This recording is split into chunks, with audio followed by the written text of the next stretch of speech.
Hello. Hello. Good evening दोस्तों। चलो उपस्थित हो जाओ सभी।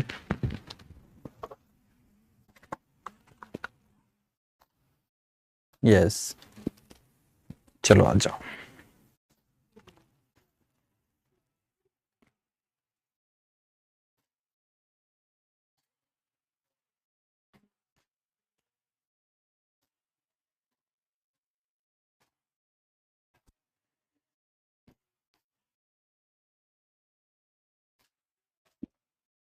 आ जाओ सभी। यस।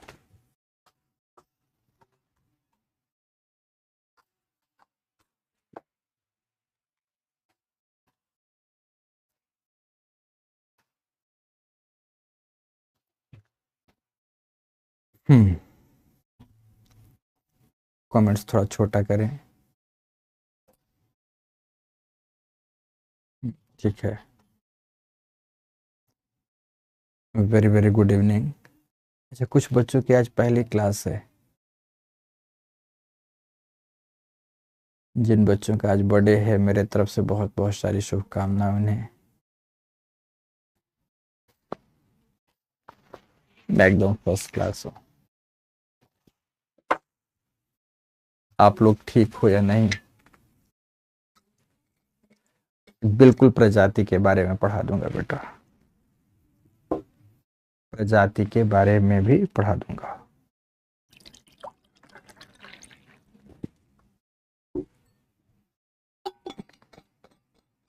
हम्म।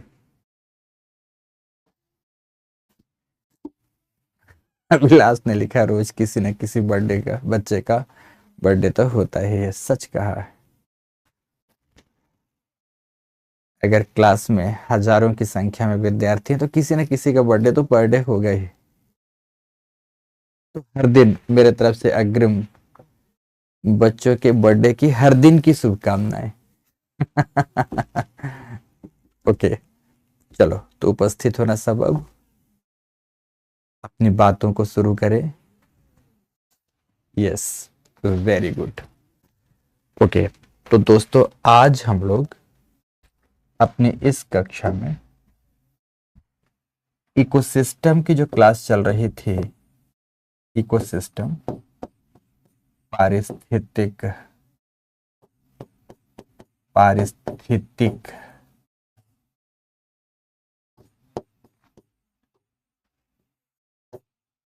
तंत्र की ये संभवतः 5वीं क्लास है। इस कक्षा को लेंगे जिसमें 2-3 टॉपिक पढ़ेंगे। एक तो पढ़ना है हमें इकोलॉजिकल सक्सेशन। दूसरे नंबर पर पढ़ेंगे कॉन्सेप्ट ऑफ स्पीसीज या स्पीसीज कॉन्सेप्ट। लास्ट प्रॉपर्टी या theory of ecosystem. Properties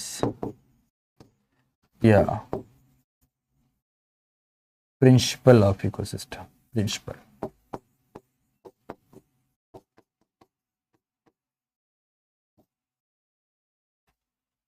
of eco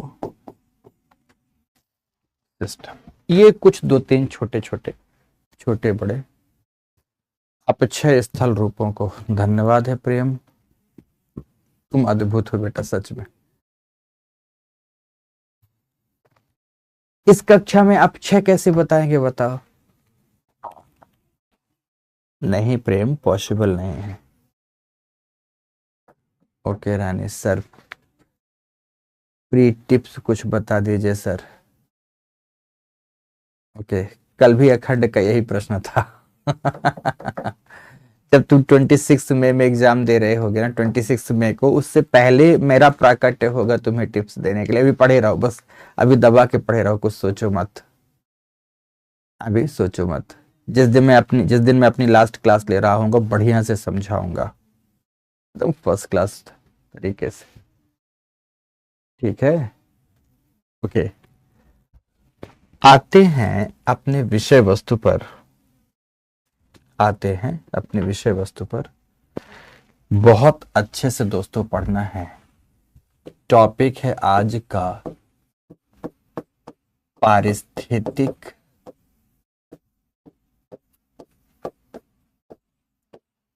अनुक्रमण।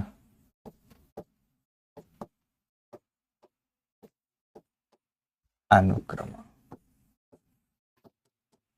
ये टॉपिक है।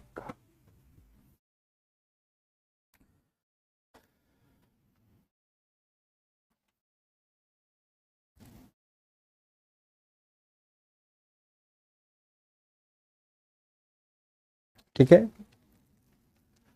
अपचयन मेटाबॉलिज्म, अपचयन मतलब मेटाबॉलिज्म,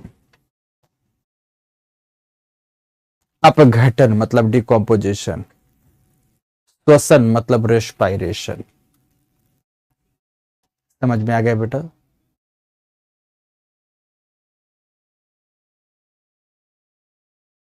$1997 अभिलाष। प्रैक्टिस के लिए बेस्ट बुक बता दीजिए। दुनिया की सारी किताबें बेस्ट है मनीष चौधरी, सारी बुक बहुत अच्छी है। बस पढ़ना शुरू कर दो, तुम्हें खुद ब खुद पता चल जाएगा कि किस पुस्तक में क्या कमी है। कोई भी पुस्तक पूर्ण नहीं है और कोई भी पुस्तक अपूर्ण नहीं है, ठीक है। कुछ 1 2 3 किताबों को पढ़ना पड़ेगा। सर पढ़ाए या अभी फालतू ही कमेंट्स करेंगे प्लीज आप? बिल्कुल बेटा वंदना सिंह, ठीक है, बिल्कुल प्रजाति पढ़ा दूंगा आपको, ठीक है, ठीक है। ओके, बहुत ध्यान से पढ़ना। अनुक्रमण को इंग्लिश में सक्सेशन कहा जाता है। शुरुआत ही कर दिया था और मुझे पता है शायद तुम वहां उपस्थित नहीं रही होगी बेटा। शिवानी ने लिखा बहुत जल्दी डिमोटिवेट हो जाती हूँ। Okay, biotic succession, come to the point, बिल्कुल ठीक। वोल्केनिक एरप्शन से भी सल्फर प्राप्त होता, बिल्कुल प्राप्त होता, खूब मात्रा में प्राप्त होता है। ओके, आगे बात करें। ओके, नाउ नो मोर कमेंट्स। बढ़िया उदाहरण से समझना, बहुत इंपॉर्टेंट है पीटी और मेंस दोनों के लिए टॉपिक। आज का तीनों विषय बिंदु जो पढ़ाने जा रहा हूं, तीनों विषय बिंदु बहुत महत्वपूर्ण है दोस्तों। और इकोलॉजी की आज लास्ट क्लास है, इकोलॉजी की लास्ट क्लास। फिर हम लोग बायोडाइवर्सिटी में आएंगे, बायोडाइवर्सिटी की क्लास को पढ़ेंगे फिर। तो बहुत अच्छे से आपको समझना है बातों को, बहुत अच्छे से ध्यान से। दोस्तों होता क्या है, होता क्या है उदाहरण से समझाऊंगा कि मान लो आपका अपना घर है और आपके घर में सबसे पहले आपके घर के मुखिया के पद की बात करूं मैं, आपके घर का प्रमुख व्यक्ति कौन था? तो आप बोलोगे सर मेरे परदादा जब तक जीवित थे तो परदादा जी मेरे घर के मुखिया थे। परदादा जी बूढ़े हुए और इस मुखिया का स्थान धीरे धीरे आपके दादाजी ने ग्रहण कर लिया। दादाजी भी बूढ़े हुए और उनके स्थान पर मुखिया का पद आपके पिताजी ने ले लिया, पिताजी ने ले लिया। पिताजी भी बूढ़े हुए और उनके मुखिया का पद आपने ले लिया। आपके पास है, आपके पास है, आपके पास। एक तो उदाहरण ये दे रहा हूं, मतलब ये मुखिया का पद किसी की सार्वभौम सत्ता नहीं है।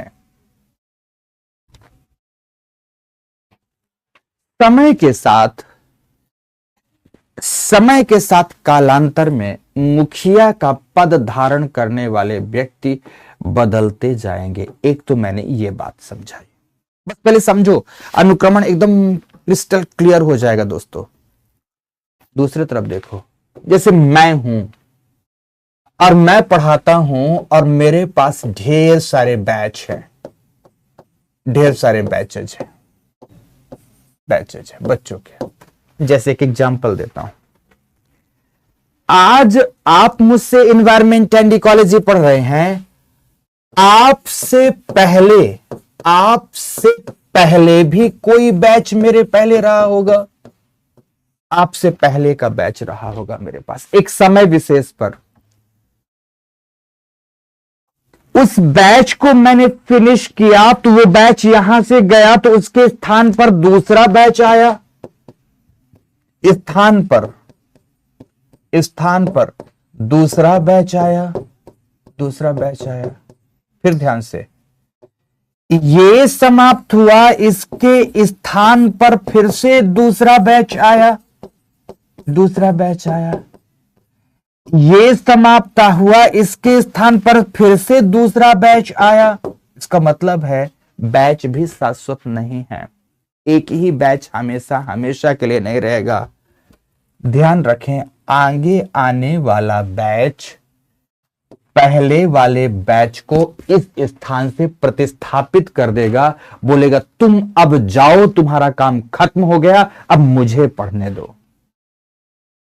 एक ऐसा दिन आएगा कि आपको भी आपके बाद वाले बैच द्वारा प्रतिस्थापित कर दिया जाएगा कि तुम यहां से जाओ, अब मुझे पढ़ने दो। इसी तरह एकेडमी में आप पहुंचोगे, लबासना में भी बैच दर बैच प्रत्येक उत्तरवर्ती बैच द्वारा पूर्ववर्ती बैच को प्रतिस्थापित किया जाएगा कि तुम जाओ, तुम्हारा काम खत्म हुआ, अब मुझे यहां पर लबासना को कब्जाने दो। इसका मतलब यहां भी स्थायित्व नहीं है। तो अब आगे आते हैं। तो अब अगर मैं बात करूं पारितंत्र विशेष की, किसकी बात करूं दोस्तों? अब अगर मैं बात करूं पारितंत्र विशेष की, पारिस्थितिक प्रदेश की बात करूं, सुनते जा रहे ना, बहुत ध्यान से समझना। तो पारिस्थितिक प्रदेश में कोई भी जैव समुदाय की बात मैं करूं, वह अपने पारितंत्र से अनुकूलित तो हो जाता है। किसी पारिस्थितिक प्रदेश की बात करूं, वह अपने वास क्षेत्र, अपने पर्यावास क्षेत्र, अपने पारिस्थितिक प्रदेश से अनुकूलित तो हो जाता है, संतुलन तो स्थापित कर लेता है, पर सच्चाई यह है कि वह जैव समुदाय अधिक समय तक स्थिर नहीं रहता, बल्कि उस जैव समुदाय का स्थान एक नया जैव समुदाय ग्रहण कर लेता है। जो जैव समुदाय अब नया आया है, वह अधिक समय तक नया नहीं रहेगा, बल्कि उसका स्थान फिर से कोई नया जैव समुदाय ग्रहण करेगा। तो ध्यान से, पारितंत्र क्षेत्र विशेष में प्रत्येक उत्तरवर्ती जैव समुदाय पूर्ववर्ती जैव समुदाय को प्रतिस्थापित कर अपना स्थान निर्मित करता है। इस प्रकार चलने वाली क्रमिक प्रक्रिया को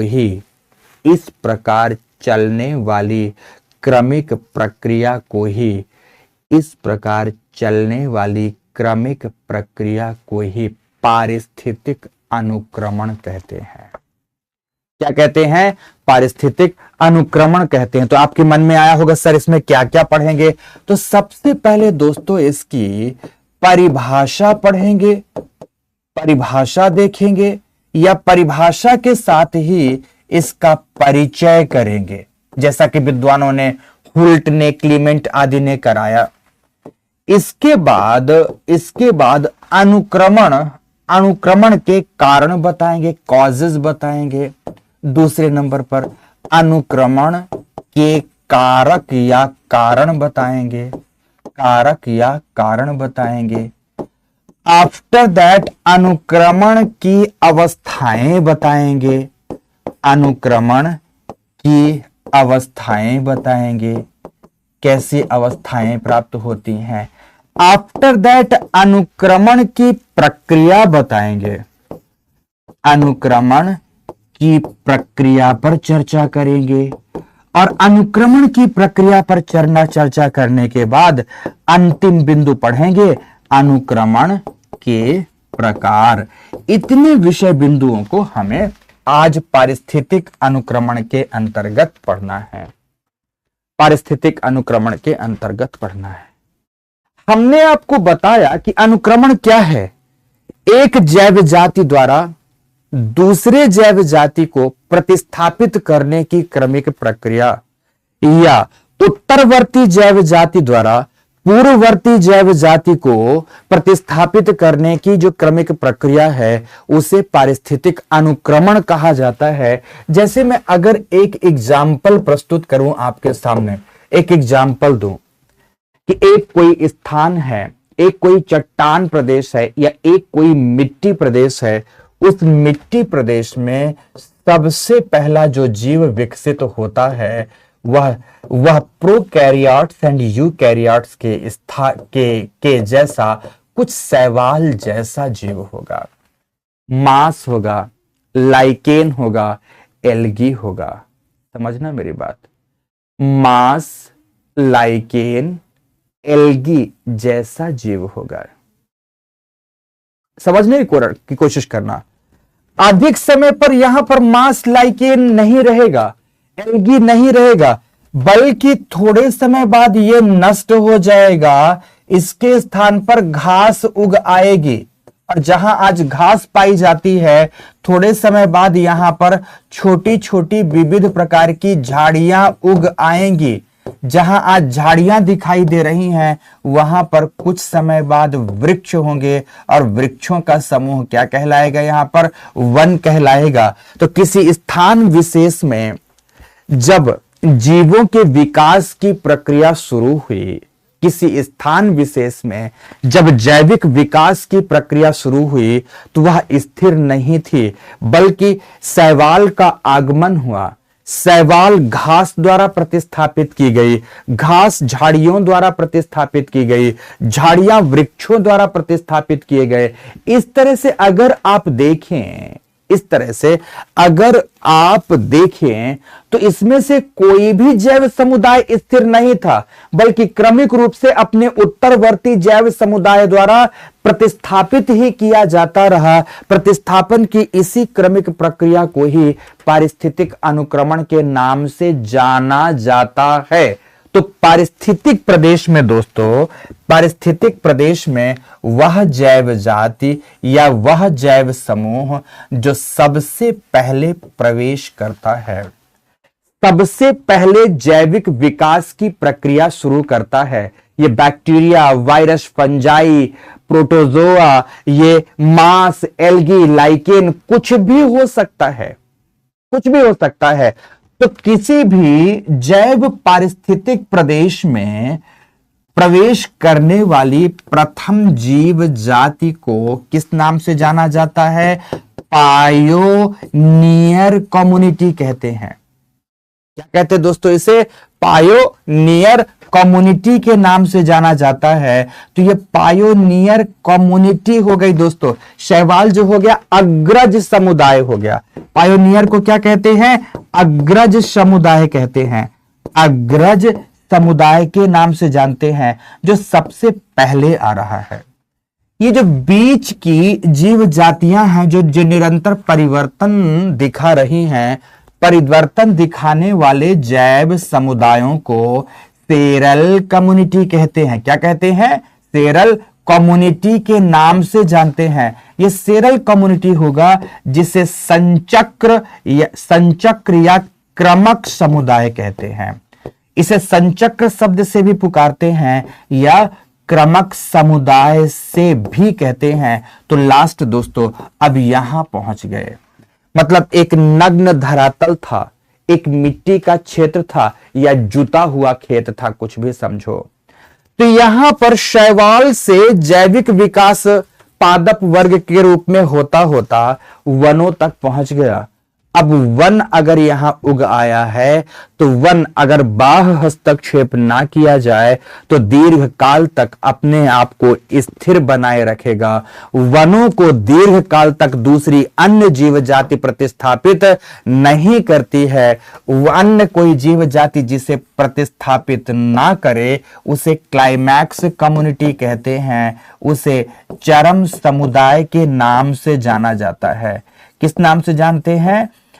चरम समुदाय कहते हैं। ये क्लाइमैक्स कम्युनिटी है, हिंदी में चरम समुदाय कहते हैं। तो कोई अगर आपसे पूछता है कि अनुक्रमण की प्रक्रिया कितने चरणों में घटित होती है, तो आपके पास जवाब होना चाहिए कि अनुक्रमण की प्रक्रिया की 4 अवस्थाएं हैं, या इसके चार चरण है। अवस्थाएं कहना ज्यादा उचित होगा। 4 अवस्थाएं हैं। पहली अवस्था होती है जिसे पायोनियर स्टेज कहते हैं। अग्रज अवस्था होती है। दूसरी जो अवस्था होती है वो शेरल कम्युनिटी स्टेज है, अर्थात संचक्र की अवस्था है। तीसरी के बारे में अगर बात करूं तो उसे क्लाइमैक्स कम्युनिटी स्टेज कहते हैं, अर्थात चरम की अवस्था कहते हैं। क्या कहते हैं उसे? चरम की अवस्था कहते हैं। क्लाइमैक्स स्टेज के नाम से जाना जाता है। तो इसी बात को दोस्तों हमें बड़े विस्तार से बताना है। आपको बता दूं कि ये शब्द सर्वप्रथम 1885 के दौरान स्वीडिश विद्वान थे जिनका नाम था हुल्ट महोदय ने ये शब्द पहली बार दिया था। ये शब्द पहली बार दिया था क्या? इकोलॉजिकल कम्युनिटी का। परंतु इस शब्दावली को व्यापक संकल्पना का रूप, परिभाषा का रूप 1907 से लेकर 1916 के मध्य अमेरिकी विद्वान क्लीमेंट द्वारा दिया गया था। इसीलिए अगर फादर की, पिता की और पितामह की बात की जाए, फादर ऑफ इकोलॉजिकल सक्सेशन कहना है तो आप किसे कहेंगे? क्लीमेंट महोदय को कहेंगे। इनका नाम इसमें ज्यादा महत्वपूर्ण होगा। ओके दोस्तों, तो चलिए शुरुआत करते हैं यहां से। पहले इतनी बातों को लिखते हैं, इतनी बातों को बताते हैं, और आफ्टर दैट आपको नए विषय वस्तु पर प्रवेश कराएंगे। तो लिखो सभी के सभी ध्यान से बढ़ेंगे, परिभाषा के रूप में बढ़िया से लिखेंगे। तो लिखो सभी के सभी कि पारितंत्र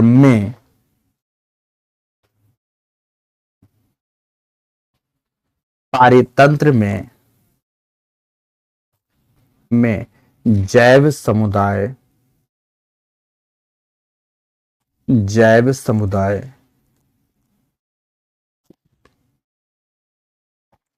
पर्यावरण के साथ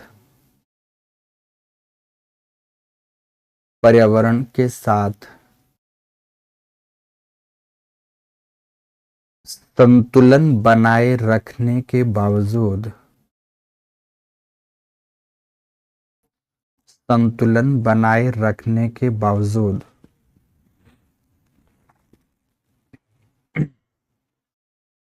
कभी भी स्थिर नहीं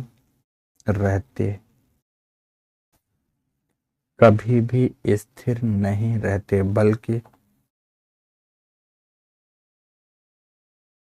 बल्कि समय एवं स्थान के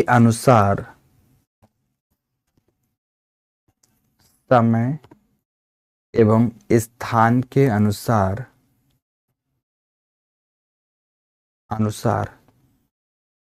गतिशील या परिवर्तनशील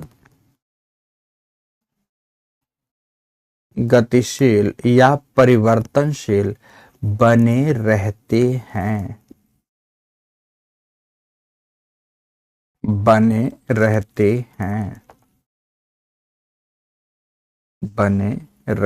हैं। इसलिए किसी क्षेत्र में उपस्थित समुदाय की किसी क्षेत्र में उपस्थित समुदाय की प्रमुख प्रजाति का स्थान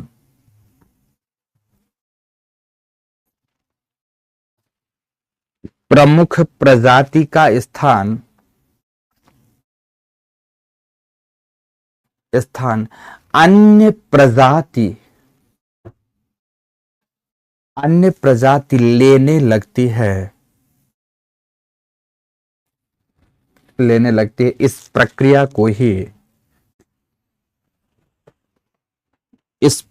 को ही पारिस्थितिक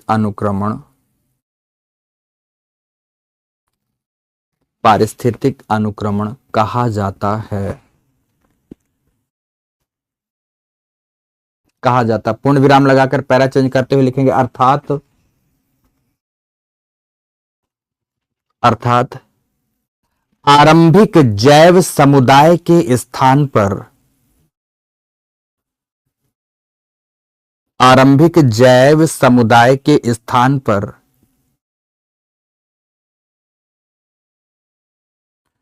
नवीन जैव समुदाय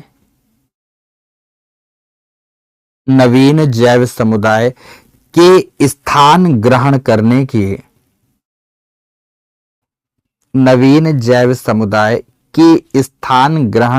की प्रक्रिया ही पारिस्थितिक अनुक्रमण कहलाती है।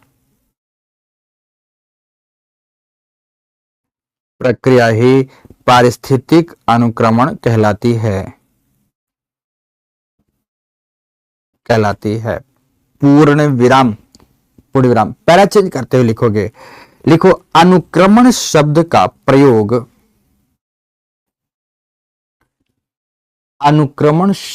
प्रयोग सर्वप्रथम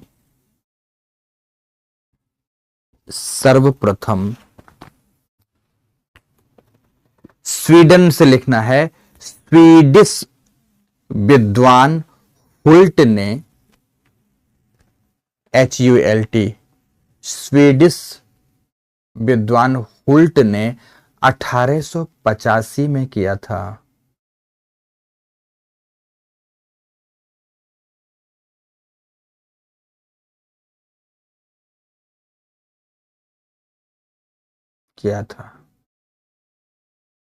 पूर्ण विराम लगाओ, किया था।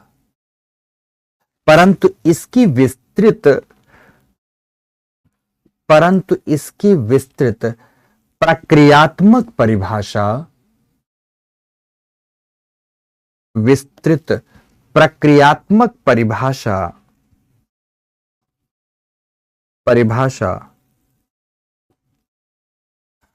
अमेरिकी विद्वान क्लीमेंट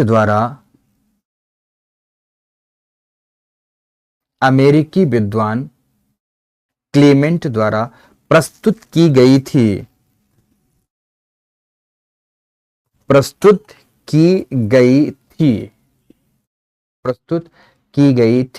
पूर्ण विराम बस इतना लिखो।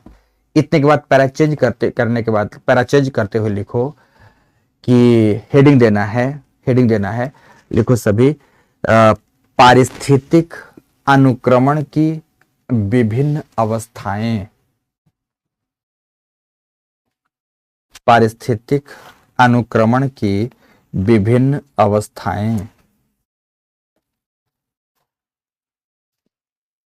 डैश देकर लिखेंगे। अनुक्रमण की प्रक्रिया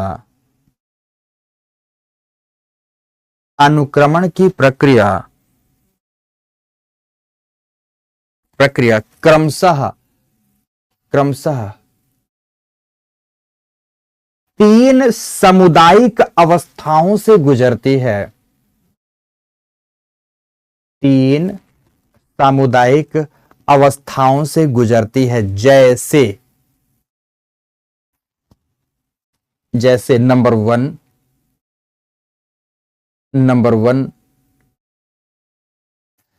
पायोनियर कम्युनिटी स्टेज, अग्रज समुदाय की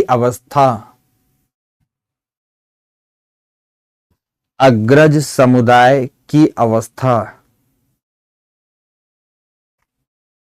पायोनियर कम्युनिटी स्टेज, अग्रज समुदाय की अवस्था डैश देकर, इसमें वह जीव जातियां होती हैं, इसमें वह जीव जातियां होती हैं जो अनुक्रमण की प्रक्रिया में, इसमें वह जीव जातियां होती हैं जो अनुक्रमण की प्रक्रिया में खाली स्थान में सर्वप्रथम अपना स्थान बनाती हैं।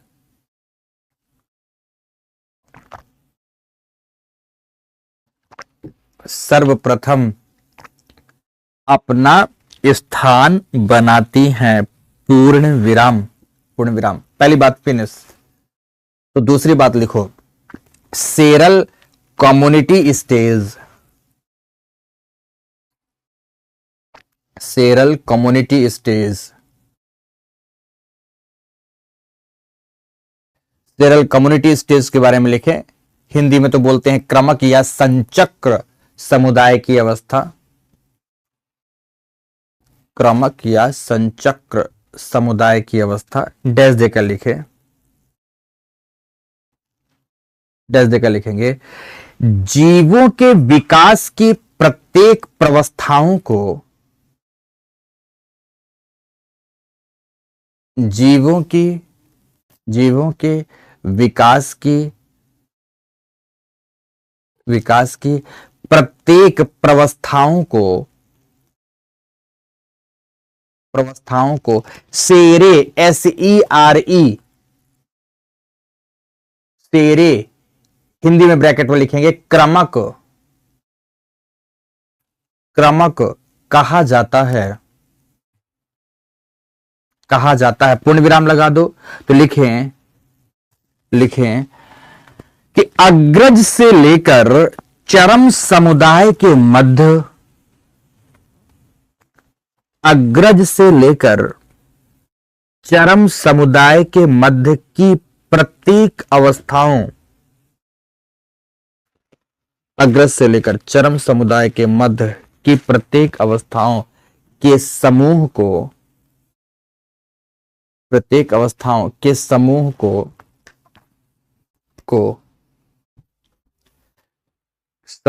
या समूह कहें या अवस्था को, जो भी लिखें, समूह को सेरल कम्युनिटी मतलब क्रमक समुदाय की अवस्था कहा जाता है। सबीर खान, तुम्हारा प्रश्न देख लिया मैंने। रश्मि, तुम्हारा भी।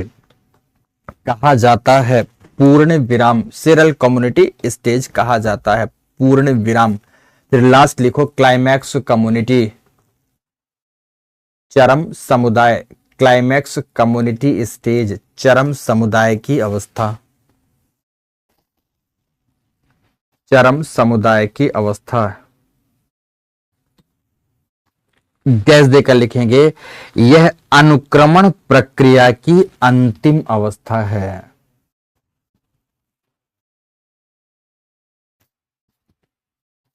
यह अनुक्रमण प्रक्रिया की अंतिम अवस्था है जिसमें विकसित जीव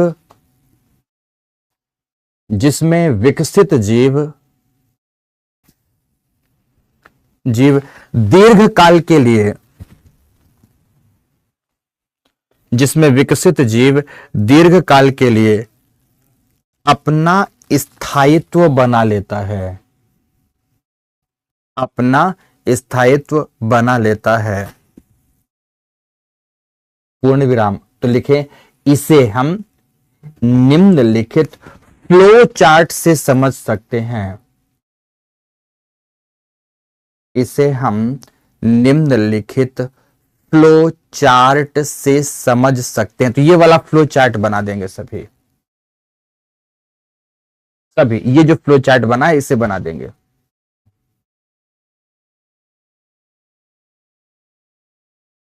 फटाफट। शैवाल आई, शैवाल के स्थान पर घास, घास के स्थान पर झाड़ियां, झाड़ियों के स्थान पर वृक्ष या वन आ गया। शैवाल पायोनियर कम्युनिटी हो गई, घास एवं झाड़ियां सेरल कम्युनिटी हो गई, वृक्ष या वन क्लाइमैक्स कम्युनिटी हो गया।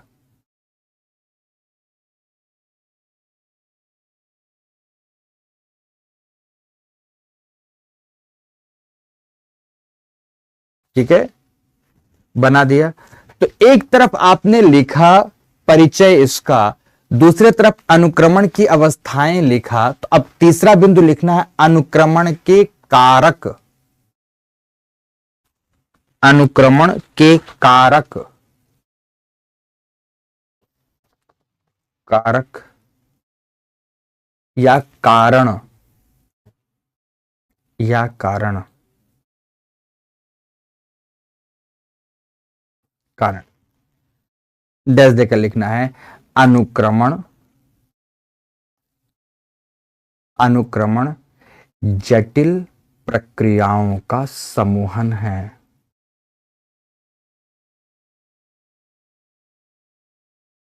अनुक्रमण जटिल प्रक्रियाओं का समूहन है, समूहन है, जिसके लिए, जिसके लिए कोई अकेला कारक जिम्मेदार नहीं होता। कोई अकेला कारक जिम्मेदार नहीं होता। तथापि, तथापि, तथापि विभिन्न कारणों को मुख्य रूप से हम तीन वर्गों के रूप में, मुख्य रूप से तीन वर्गों के रूप में देख सकते हैं। कौन कौन से कारण हो सकते हैं, उनके तीन वर्ग में बना रहा हूं।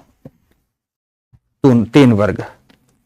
सबसे पहला हम लोग क्या लिखेंगे, पहला, फर्स्ट, प्रारंभिक कारण। प्रारंभिक कारण, और प्रारंभिक कारण के अंतर्गत कौन आएगा, जलवायविक कारक। क्या आएंगे दोस्तों, जलवायुविक कारक। जलवायुविक कारक, जलवायुविक कारक में क्या क्या हो सकता है, जैसे बाढ़ हो सकता है, सूखा हो सकता है, सूखा हो सकता है, समझ रहे हैं मेरी बात की नहीं। बाढ़ हो सकता है, सूखा हो सकता है, प्रचंड तूफान हो सकता है, प्रचंड तूफान हो सकता है। ओके, जलवायु परिवर्तन हो सकता है, जलवायु परिवर्तन हो सकता है, चाहे ग्लोबल वार्मिंग के माध्यम से हो, चाहे ग्लोबल कूलिंग के माध्यम से हो। ठीक है, ये तमाम फैक्टर हो सकते हैं जिससे एक स्थान विशेष में जैव तंत्र विनष्ट हो जाएगा और फिर से जैव तंत्र का विकास आरंभ हो जाएगा। एक तो ये कारण हो सकते हैं। तो दूसरा, स्थैतिक कारण। स्थैतिक कारण या कारक, इसमें से भू भौतिक कारण होते हैं। तमाम प्रकार के भूभौतिक कारण होंगे। भूभौतिक कारण में जैसे मान लो ज्वालामुखी विस्फोट हो गया, ज्वालामुखी विस्फोट हो गया, एक स्थान पर पूरा जैव तंत्र नष्ट हो गया और नया आ गया। भूकंप आ गया, भूकंप आ गया, भूस्खलन आ गया, भूस्खलन आदि हो गया, भूस्खलन आदि हो गया। स्थलखंड का उमज्जन या निमज्जन हो गया, स्थलखंड जल में डूब गया है, जल से बाहर आ गया, तो कुछ भी भूभौतिक कारक हो सकते हैं। तो तीसरे नंबर पर हो सकते हैं जैविक कारक। जैविक कारक हो सकते हैं। जैविक कारक में तमाम प्रकार की, जैविक कारक में तमाम प्रकार की महामारियां हो सकती हैं, महामारियां हो सकती हैं। विदेशी प्रजातियों का प्रवेश हो सकता है, विदेशी प्रजातियों का प्रवेश हो सकता है, का प्रवेश हो सकता है। व्यापक रूप से मानव द्वारा किया गया निर्वनीकरण हो सकता है, मानव द्वारा किया गया व्यापक रूप से अति पशुचारण हो सकता है, अति पशुचारण हो सकता है। मानव द्वारा किया गया वनाग्नि हो सकती है, तो वनाग्नि जिसे दावानल भी कहते हैं, तो वनाग्नि भी हो सकती है। ऐसा नहीं कि बस इतने ही कारण होंगे, इतने ही कारण होंगे, और भी असंख्य अनंत कारण हो सकते, पर मोटे मोटे तौर पर जलवायविक कारक, भूभौतिक कारक, तो जैविक कारक, इन्हें इन तीन मोटे वर्गों में क्लीमेंट महोदय ने बताया कि ये तमाम फैक्टर, ये तमाम कारक हो सकते हैं, ये तमाम काजेस हो सकते हैं जो कि अनुक्रमण की प्रक्रिया को या कि रोकेंगे या कि जारी रखेंगे, नष्ट करेंगे, पुनः आरंभ करेंगे, नष्ट करेंगे, पुनः आरंभ करेंगे, ये कारक हो सकते हैं। इन कारणों के प्रभाव से अनुक्रमण की प्रक्रिया हो सकती है। कुछ ऐसा बताया, कुछ ऐसा बताया। समझ में आ गई मेरी बात की नहीं? ओके, अब आगे बढ़ते हैं, आगे बढ़ते हैं। तो दोस्तों ये इन्होंने बता दिया, लेकिन अनुक्रमण की प्रक्रिया, अनुक्रमण की प्रक्रिया होती कैसी है? अनुक्रमण की प्रक्रिया, हाँ इसे लिखना था, इसे लिखना था। ओके, ये सारे के सारे फैक्टर आपको लिखने हैं, सभी फटाफट बोर्ड में लिखेंगे, अपने बोर्ड से कॉपी में लिखेंगे। ए करके जिसकी आईडी पूछ रहा है कि सर सेरे क्या होता है? बीज की अनुक्रमण की प्रक्रिया में बीज के जितने चरण होते हैं और उसकी जैव जातियों के समुदाय होते हैं, तो बीज के चरणों को सेरे कहा जाता है। सर मैं ऑप्शनल का बैच लाइव नहीं शो हो रहा है। निशा कुमारी, निशा तुमको मदद लेनी पड़ेगी, मदद लेनी पड़ेगी संस्था की बेटा। ओके ओके, लेनी पड़ेगी, मदद लेनी पड़ेगी। तो इन कारणों के प्रभाव से, इन कारणों के प्रभाव से क्या होता है, ध्यान रखेंगे, अनुक्रमण की प्रक्रिया हो सकती है। तो अब प्रश्न उठता है कि अनुक्रमण की प्रक्रिया कितने चरणों में संपादित होती है? तो हमें अब प्रोसेस ऑफ द सक्सेशन की बात करनी है। तो लिखें, सभी के सभी लोग हेडिंग देंगे अनुक्रमण की प्रक्रिया। क्या लिखेंगे? अनुक्रमण की प्रक्रिया, हेडिंग देंगे अनुक्रमण की प्रक्रिया, process of the ecological succession. निर्वनीकरण क्या होता है? वनों को काट कर नष्ट कर देना निर्वनीकरण है। Saif Ali Khan, okay, most welcome बेटा।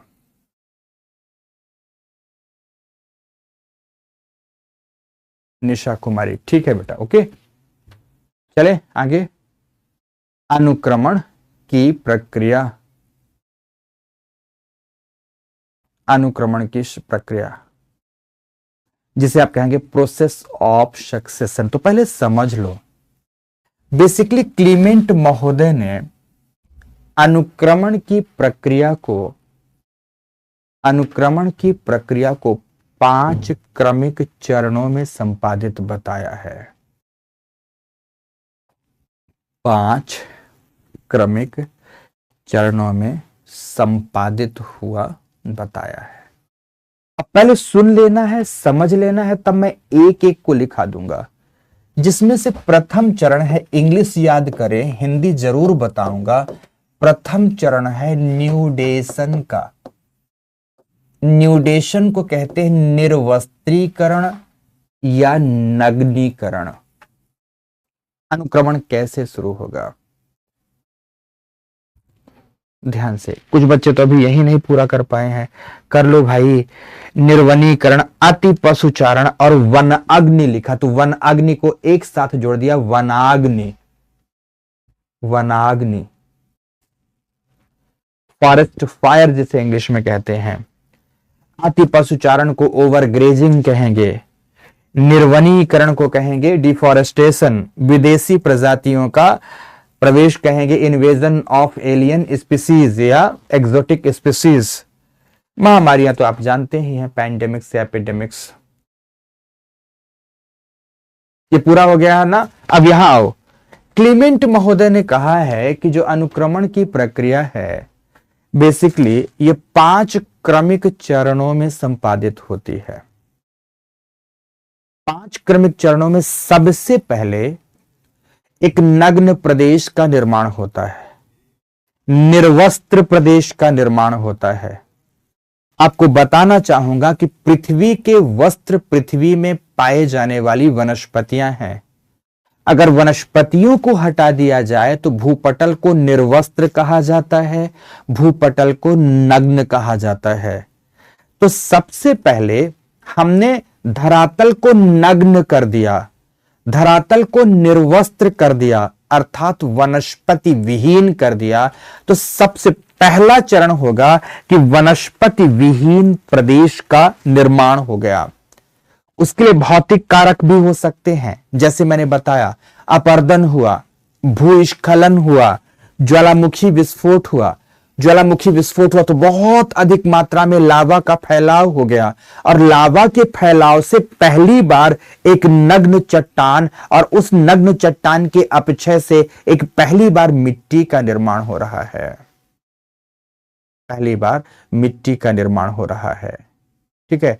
नेहा कुमारी ने लिखा है सर ऑप्शनल की क्लास लाइव नहीं दिखाई दे रही। और भी बच्चों ने लिखा, निशा ने लिखा ऐसे कैसे हो रहा है, डेली ऑप्शनल की क्लास चल रही है बेटा, कई दिनों से चल रही है, ऐसा कैसे हो रहा है कि नहीं दिख रहा है। अभिनव ने पूछा है सर विदेशी प्रजातियों के आगमन का मतलब बाहरी जंतु वर्ग के किसी अन्य पारिस्थितिक प्रदेश में प्रवेश। बिल्कुल चलेगा, जो समझ रहे हो मोटी बात, ठीक है बेटा। ओके स्मृति, अयाज आलम, कैसे कैसे लोग हैं जब लिखा रहे थे गुरुदेव तो कोई बात नहीं अयाज, बच्चे हैं, तमाम प्रकार के बच्चे हैं, तमाम तरह की प्रवृत्ति के बच्चे हैं, वो अपने तरीके से अपना काम करते हैं। ठीक है।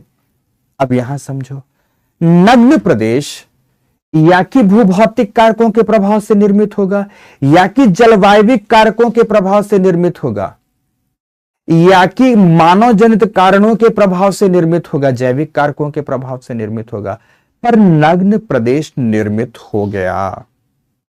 इस प्रक्रिया को कहते हैं न्यूडेशन। अब इस न्यूड प्रदेश में, नग्न प्रदेश में पहली बार कोई जीव जाति प्रवेश करेगी, या कि हो सकता है हवाओं के साथ बहकर वो जीव जाति वहां पर आ रही हो, या कि हो सकता है प्रवाहित जल के साथ बहकर वो जीव जाति आ रही हो, या कि हो सकता है हिमानियों के साथ, सागरीय तरंगों के साथ वो जीव जाति वहां पर पहुंच रही हो। लेकिन या किसी यहां से समझना, उड़ती हुई कोई चिड़िया गई और चिड़िया ने मल उत्सर्जित किया, और चिड़िया के मल में जीव जातियों के उत्पत्ति के गुण थे, वो यहां पर पहुंच गए। किसी भी प्रकार की प्रक्रिया से, किसी भी कारक के प्रभाव से इस नग्न प्रदेश में जब पहली बार जीव का प्रवेश होता है तो उसे कहते हैं इनवेजन। क्या कहते हैं दोस्तों? इनवेजन कहते हैं, जीव का आगमन कहते हैं। क्या कहते हैं इसे? जीव का आगमन कहते हैं। क्लियर हो गया मेरी बात की नहीं?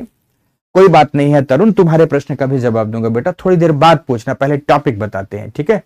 ओके, अब बढ़ते हैं आगे। इन्वेजन हुआ, अब कोई जीव आ गया यहां पर।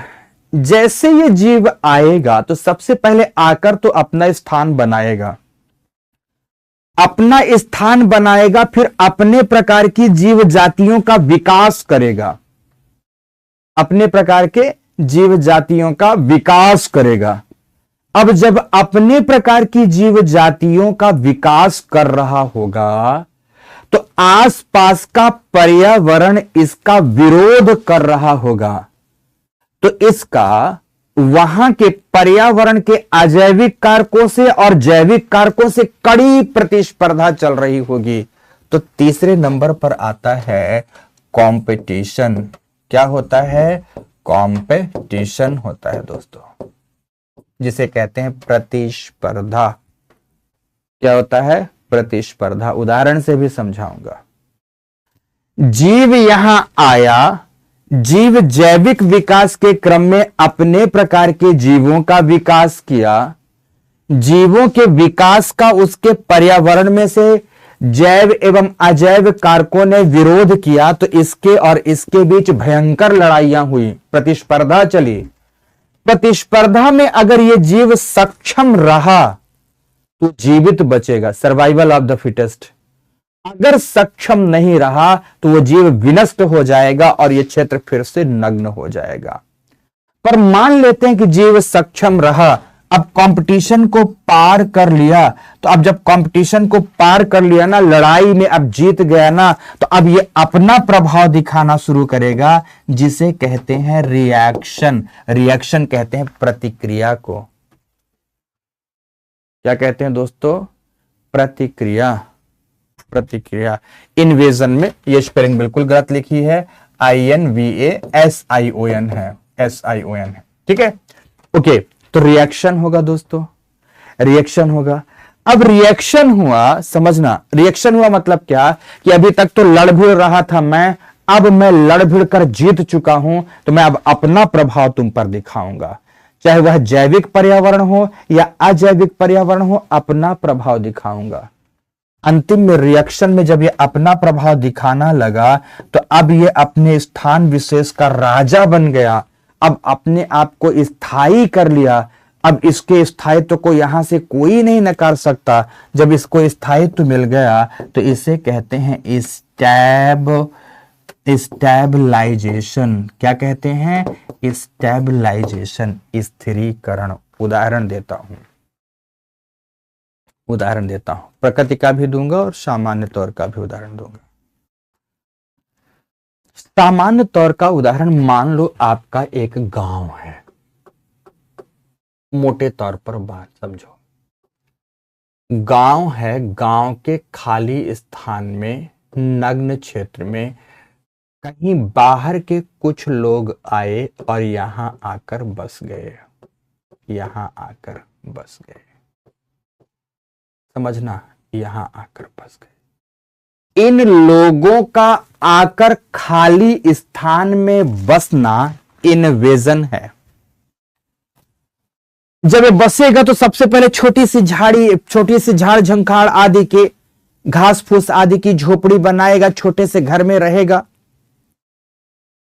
और फिर धीरे धीरे अपने को सुरक्षित बनाए रखने के लिए यह बच्चे पैदा करेगा। ना केवल बच्चे पैदा करेगा बल्कि अपने समान की और जीव जातियों को बुलाएगा और बुलाकर धीरे धीरे अपनी संख्या को बढ़ाएगा। और जब ये अपनी संख्या बढ़ाना शुरू करेगा तो आप लोगों के नजरों में चढ़ेगा, अरे भाई ये तो कल आया था अकेला, आज देखो इसकी संख्या कैसे उत्तरोत्तर दिन दूनी रात चौगनी दर से बढ़ रही है, ये सारे गांव में कब्जा कर लेगा थोड़े दिन के लिए, हटाओ इसे, मारो, गांव की लठायत जोड़ोगे आप और गांव की लठायत जोड़कर पहुंचोगे, भगाओ भगाओ भगाओ, ये काम चल रहा है। यहां से चूंकि ये भी अपनी संख्या बढ़ा चुका है, कुछ बच्चों की संख्या, कुछ अपने तरीके के लोगों को बुलाकर संख्या बढ़ा चुका है, तो अब ये भी डंडे लेकर तैयार करेगा, बोलेगा आओगे तो हम भी तुम्हें बख्शेंगे नहीं, हम भी इधर से डंडे चलाएंगे। अब लठ बज रही हैं दोस्तों, बजती हुई लठ में से याकी ये पराजित होकर स्थान छोड़कर भाग गया तो सक्सेशन की प्रक्रिया रुक गई। याकी ये आपको पराजित कर देगा, याकी आपको पराजित कर देगा, और पराजित करके अब यहां पर कंपटीशन चल रहा था, पराजित करके अब अपना स्थान बनाया।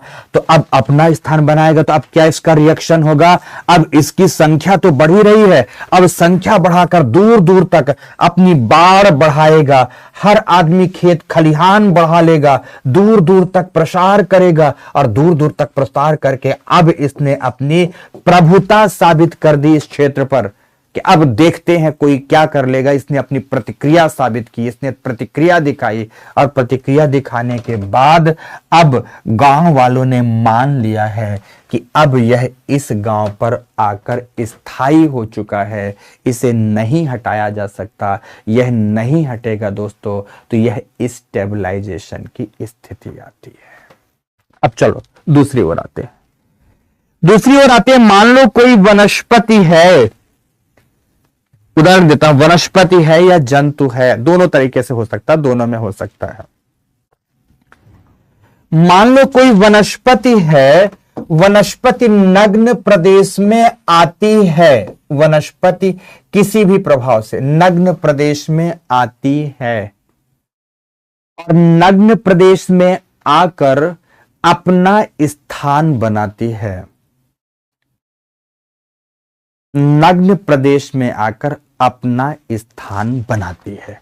अब यहां पर वनस्पति में मैं तीनों की बात कर सकता हूं। यहां पर मांस मतलब काई कह सकते हैं, तो मांस है, लाइकेन है, शैवाल है, ये सारी वनस्पतियां आई और सबसे पहले अपना स्थान बनाती हैं। आ तो गई। अब जब ये आ गई दोस्तों, तो यहां अब देखना, इन पर सबसे पहला प्रहार कौन करेगा? इनका प्राकृतिक पर्यावरण करेगा। प्राकृतिक पर्यावरण इनके लिए प्रतिकूल तापमान दे रहा है, प्रतिकूल आर्द्रता दे रहा है, प्रतिकूल सूखा दे रहा है, प्रतिकूल वर्षा दे रहा है, सब प्रतिकूलताएं आरोपित कर रहा है। और ये बेचारी उन प्राकृतिक तमाम प्रकार की प्राकृतिक विपदाओं से निरंतर बचने का प्रयास कर रही हैं। दूसरी तरफ से प्राकृतिक विपदाएं तो चल ही रही हैं, हो सकता है इस नग्न प्रदेश में दूसरे प्रकार का भी जीव आ गया, ऐसा नहीं है कि यही बस जीव हो सकता है इस नग्न प्रदेश में दूसरे प्रकार का जीव आ गया। अब ध्यान रखना, यहां लड़ाई जैव समुदाय ना केवल अपने प्राकृतिक पर्यावरण से कर, लड़ाई का मतलब प्रतिस्पर्धा, अपने प्राकृतिक पर्यावरण से कर रहा होता है, बल्कि वह अपने जैविक पर्यावरण से भी कर रहा होता है। ना केवल अन्य समुदाय से लड़ाई कर रहा होता है, बल्कि अपने प्रकार के समुदाय के सदस्यों से, अपने प्रजाति के सदस्यों से भी लड़ाई कर रहा होता है। किन किन बातों को लेकर? पोषण को लेकर, भोजन को लेकर, आवास को लेकर, जल को लेकर, प्रजनन को लेकर, इन तमाम पक्षों को लेकर निरंतर लड़ रहा होता है। अब माना कि इन तमाम लड़ाइयों में यह पर्यावरण से लड़कर, यह अन्य जीव जाति से लड़कर, यह अपने प्रकार की जीव जाति से लड़कर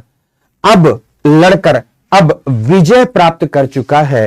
तो जैसे विजय प्राप्त करेगा, अब वह इस अवस्था में पहुंच गया। अब इस अवस्था में पहुंच गया तो अब क्या करेगा? ध्यान से समझना। अब जैसे इस अवस्था में पहुंचा, तो अब ये प्रभावी जाति हो गई।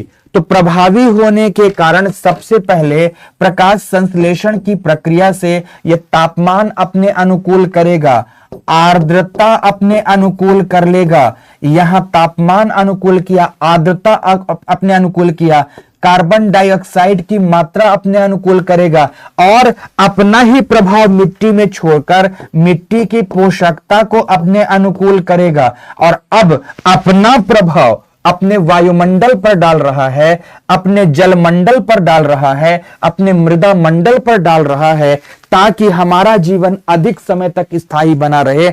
जब यह अपना प्रभाव अपने पर्यावरण पर डालने लगता है, तो इस प्रक्रिया को रिएक्शन कहते हैं। अब रिएक्शन हो गया। रिएक्शन के बाद अब उसका पर्यावरण उसके अनुकूल हो गया।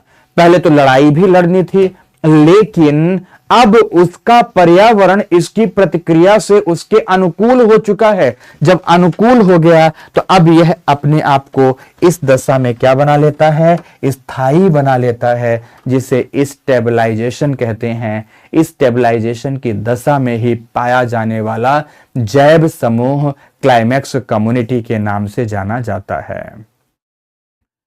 ठीक है, किस नाम से जाना जाता है? क्लाइमैक्स कम्युनिटी के नाम से, चरम समुदाय के नाम से जाना जाता है। तो इस प्रकार से दोस्तों क्लीमेंट महोदय ने बताया है कि किसी भी पारिस्थितिक प्रदेश में जो अनुक्रमण की प्रक्रिया है, वह प्रक्रिया इतने चरणों में संपादित होती है, इतने चरणों में संपादित होती है। तो अब लिखो अनुक्रमण की प्रक्रिया के बारे में। अनुक्रमण की प्रक्रिया थोड़ा विस्तार देकर लिखाऊंगा, तो लिखो सभी के सभी। लिखो क्लीमेंट के अनुसार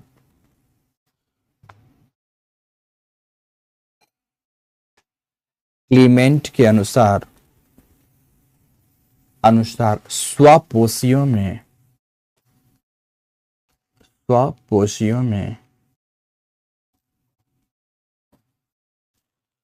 अनुक्रमण की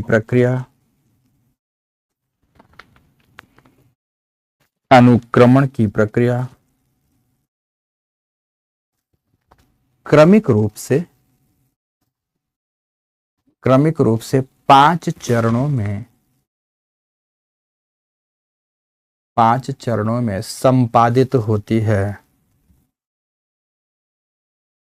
5 चरणों में संपादित होती है। नंबर वन न्यूडेशन की हिंदी लिखेंगे निर्वस्त्रीकरण, इसी को नग्नीकरण भी कह सकते हैं।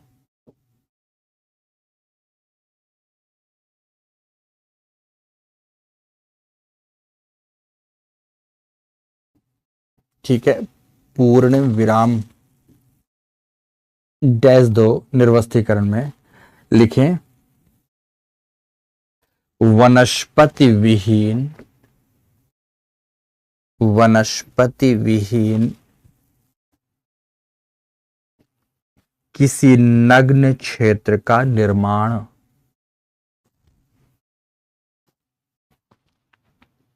नग्न क्षेत्र का निर्माण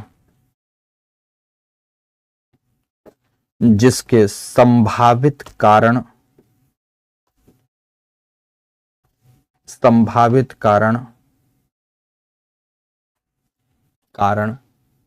ए भौतिक कारक, ए बी सी करके लिखने हैं। कारण में 3 कारण लिखना है। ए भौतिक कारक, बी जलवायविक कारक, सी जैविक कारक हो सकते हैं।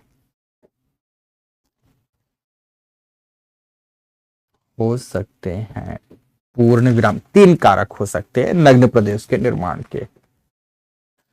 पूर्ण विराम। तो अब दूसरा बिंदु लिखें बी पॉइंट, इन्वेजन।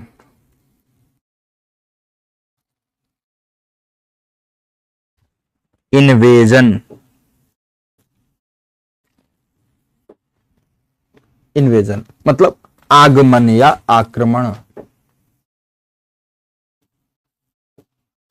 अब क्या है इन्वेजन? तो लिखें किसी अन्य क्षेत्र की जीव प्रजाति का, किसी अन्य क्षेत्र की जीव प्रजाति का नग्न क्षेत्र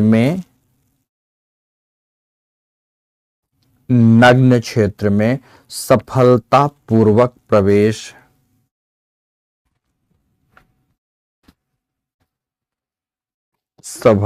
सफलतापूर्वक प्रवेश पूर्ण विराम लगाकर यह प्रक्रिया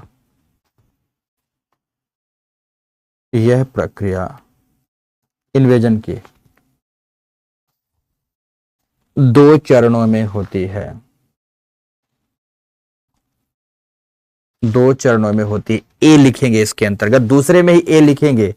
ए सबसे पहला ए माइग्रेशन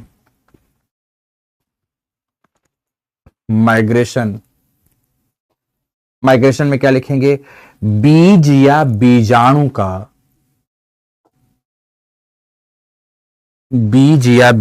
का जल पवन, बीज या बीजाणु का जल पवन हिमानी या किसी अन्य जीव द्वारा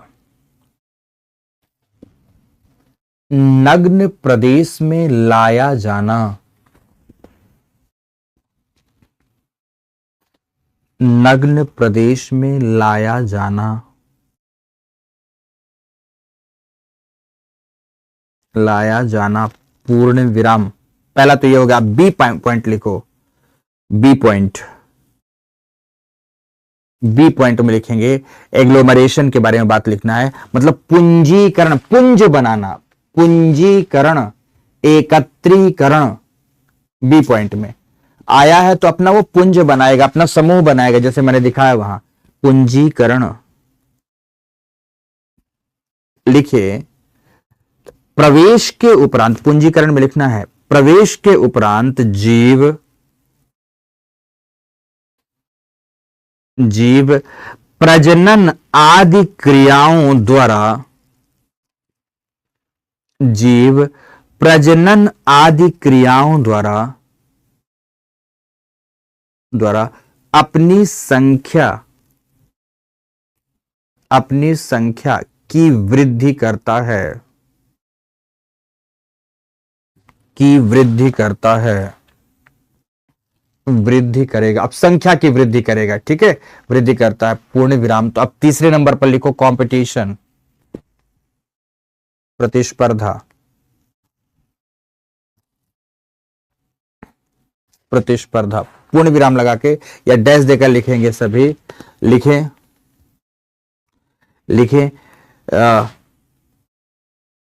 एकत्रित या पुंजित होने के उपरांत,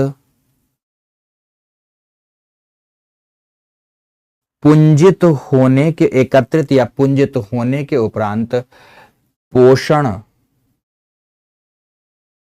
पोषण कॉमा लगाइए, आवास, आवास कॉमा लगाइए, प्रजनन, प्रजनन आदि के लिए, प्रजनन आदि के लिए, आदि के लिए व्हाट, क्या, आदि के लिए समीपी जैविक एवं अजैविक पर्यावरण से, समीपी जैविक या अजैविक पर्यावरण से निरंतर प्रतिस्पर्धा की स्थिति में रहता है, निरंतर प्रतिस्पर्धा की स्थिति में रहता है, रहता। पूर्ण विराम लगाएंगे, पूर्ण विराम लिखें संघर्ष में यदि सफल नहीं हो पाया, संघर्ष में यदि सफल नहीं हो पाया, नहीं हो पाया तो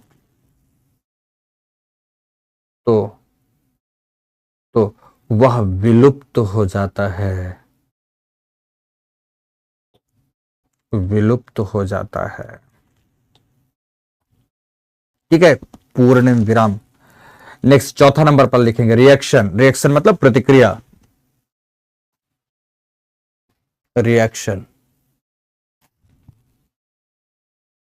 रिएक्शन प्रतिक्रिया। लिखें, लिखें प्रतिस्पर्धा के उपरांत,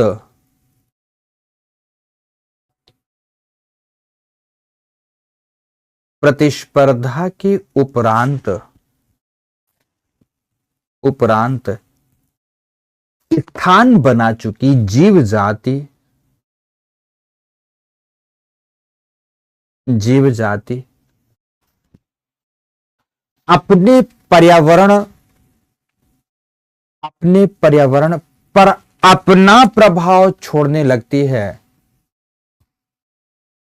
अपने पर्यावरण पर अपना प्रभाव छोड़ने लगती है, छोड़ने लगती है, जिसके प्रभाव से, जिसके प्रभाव से मृदा, जल, प्रकाश, ताप, मृदा, जल, प्रकाश, ताप, पोषकता आदि में, पोषकता आदि में परिवर्तन,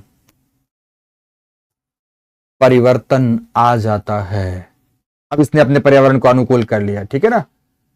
आ जाता है पूर्ण विराम, तो लास्ट लिखें स्टेबलाइजेशन, स्थिरीकरण, स्टेबलाइजेशन, स्थिरीकरण लिखें। यह अनुक्रमण प्रक्रिया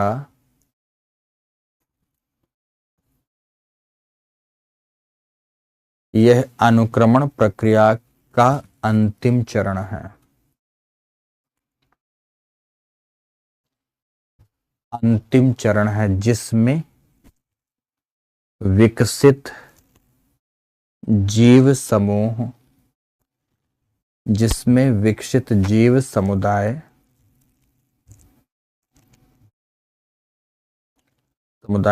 स्वयं को दीर्घ काल के लिए स्थिर कर लेता है, जिसमें विकसित जीव समुदाय स्वयं को दीर्घ काल के लिए स्थिर कर लेता है, स्थिर कर लेता है, या उस स्थान की जलवायु के साथ, उस स्थान की जलवायु के साथ संतुलन स्थापित कर लेता है, संतुलन स्थापित कर लेता है। इसी जीव समूह को, इसी जीव समूह को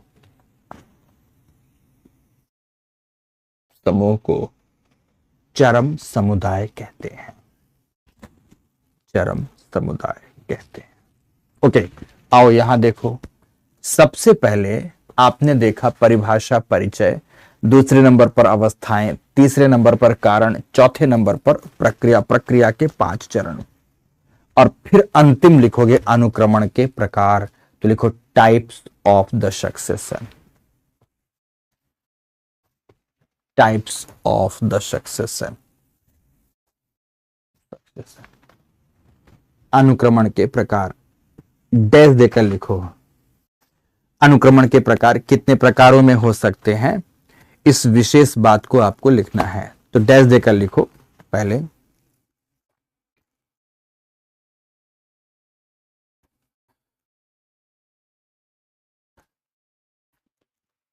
नंबर 1, उद विकास के आधार पर। नंबर 1, उद विकास के आधार पर, मतलब based on evolution, based on evolution, उद विकास के आधार पर, आधार पर। अब उद विकास के आधार पर क्या कहोगे, लिखेंगे अनुक्रमण डैश देकर 2 प्रकार का होता, 2 प्रकार का होता है। अनुक्रमण 2 प्रकार का होता है। नंबर 1, प्राथमिक अनुक्रमण, प्राइमरी सक्सेशन।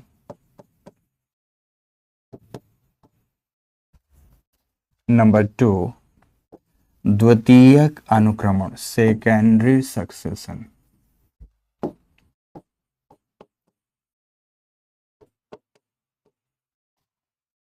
प्राइमरी सक्सेशन तो सेकेंडरी सक्सेशन, प्राथमिक अनुक्रमण तो द्वितीयक अनुक्रमण।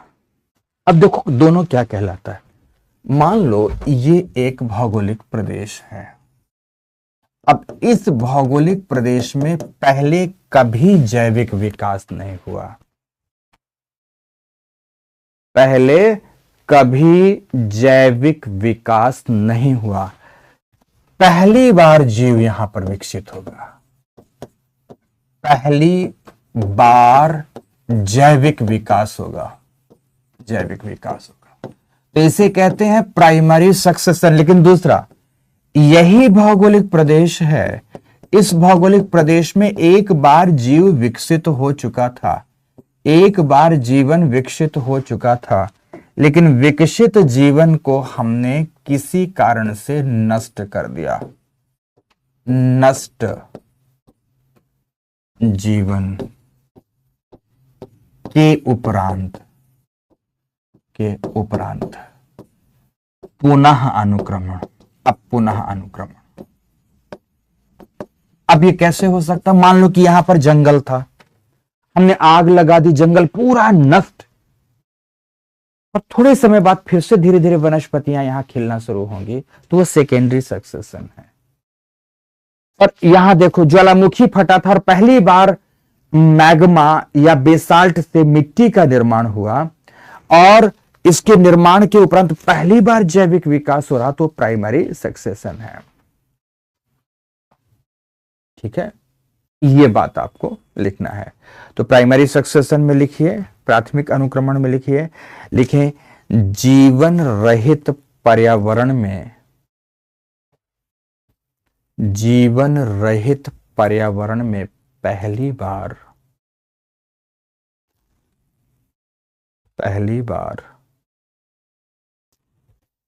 अनुक्रमण की प्रक्रिया का प्रारंभ होना, अनुक्रमण की प्रक्रिया का प्रारंभ होना।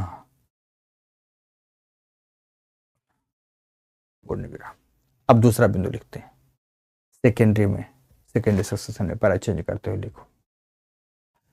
प्राथमिक सेकेंडरी, पैरा चेंज कर दोगे, सेकेंडरी आ गया, लिखे प्राथमिक अनुक्रमण के जैव समुदायों,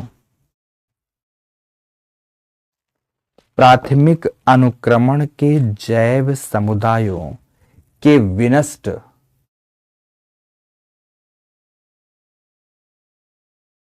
जैव समुदायों के विनष्ट होने के उपरांत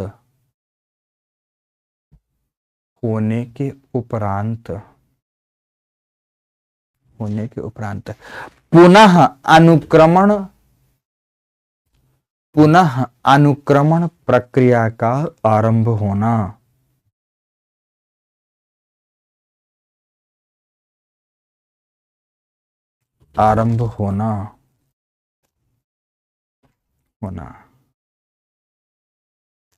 ठीक है, पूर्ण विराम। अब दूसरा बिंदु लिखेंगे, पहला बिंदु समाप्त हो गया उद्विकास के आधार पर, तो अब दूसरा बिंदु लिखोगे आप, दूसरा बिंदु सभी के सभी लोग लिखेंगे पोषी स्तर के आधार पर, पोषी स्तर, पोषी मतलब ट्रॉफिक लेवल, पोषी स्तर के आधार पर, पोषी स्तर के आधार पर डैश देकर, अनुक्रमण दो प्रकार का होता है, अनुक्रमण दो प्रकार का होता है, ऑटोट्रॉफिक सक्सेशन, ऑटोट्रॉफिक सक्सेशन मतलब स्वपोषी अनुक्रमण, स्वपोषी अनुक्रमण, ऑटोट्रॉफिक सक्सेशन, स्वपोषी अनुक्रमण। जैसे एग्जाम्पल,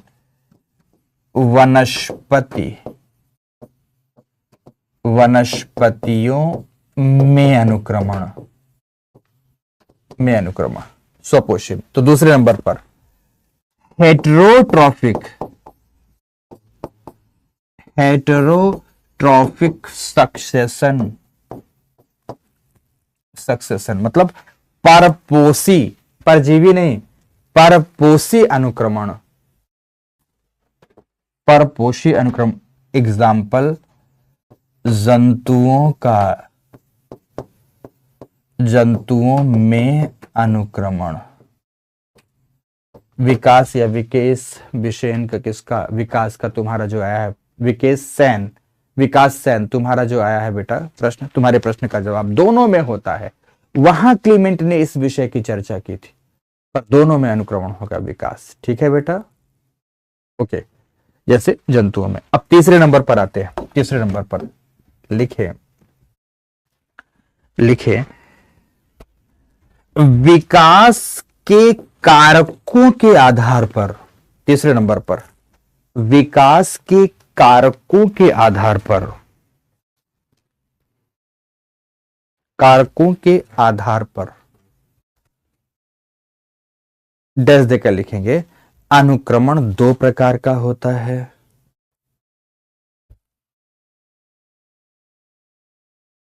अनुक्रमण दो प्रकार का होता है। नंबर वन ऑटोजेनिक सक्सेशन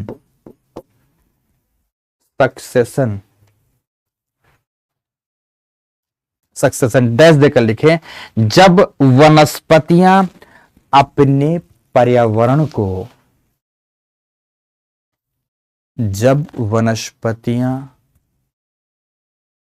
या जीव भी कर सकते हैं, अपने पर्यावरण को स्वयं परिवर्तित कर विकसित हो रही हों तो यह स्वजात अनुक्रमण कहलाता है। बेचारी अपने से स्वयं प्रयास कर रही, कोई दूसरा मदद नहीं कर रहा, तो यह स्वजात अनुक्रमण कहलाता है। तो दूसरे तरफ एलोजेनिक ALLOGENIC एलोजेनिक सक्सेशन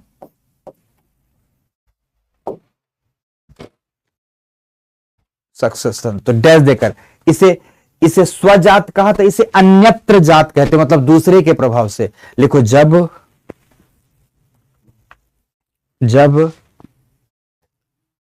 अनुक्रमण की प्रक्रिया बाह्य कारकों के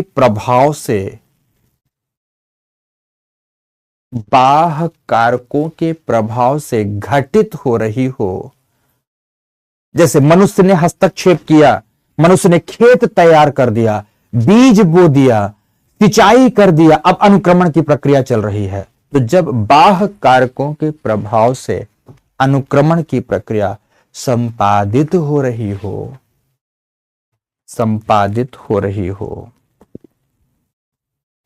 तो इसे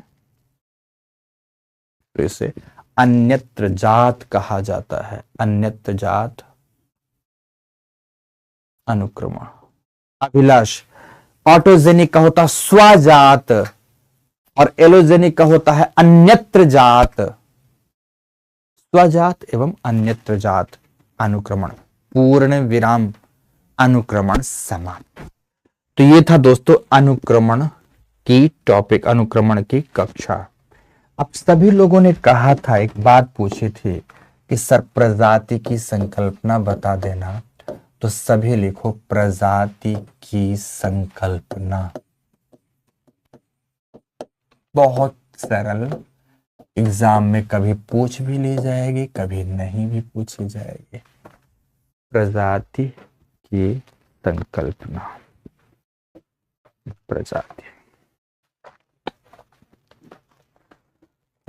की संकल्पना, फिनिश। अब प्रजाति की संकल्पना से हम लोग अपनी बातों को थोड़ा सा विस्तार देंगे अलग संदर्भ में। तो सबसे पहले प्रश्न उठता है, प्रजातियां क्या हैं? प्रजातियों के निर्धारण के आधार क्या हैं? प्रजातियों का वर्गीकरण कब और क्यों किया जाता है? प्रजातियां क्या हैं? ओके, तो ध्यान से प्रजाति के विषय में सभी के सभी लोग आओ, सभी के सभी लोग पहली ही लाइन लिखोगे कि जीव विज्ञान में या पारिस्थितिक तंत्र में, जीव विज्ञान में या पारिस्थितिक तंत्र में प्रजाति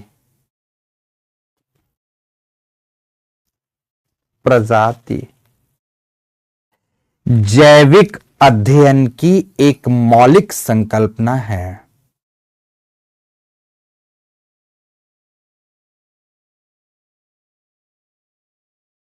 मौलिक संकल्पना है जिसकी पहचान जिसकी पहचान या निर्धारण निर्धारण निर्धारण निम्नलिखित 3 तरीकों से हो सकता है। निम्नलिखित 3 तरीकों से हो सकता है। हो सकता है कैसे निम्नलिखित 3 तरीकों से हो सकता है? सबसे पहले लिखेंगे मॉर्फोलॉजिकल कॉन्सेप्ट। मॉर्फोलॉजिकल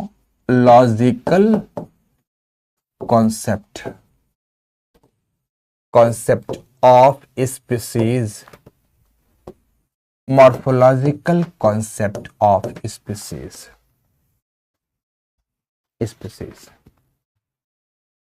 अब मॉर्फोलॉजिकल कॉन्सेप्ट क्या है? ये कॉन्सेप्ट दिया था लिनियस महोदय ने।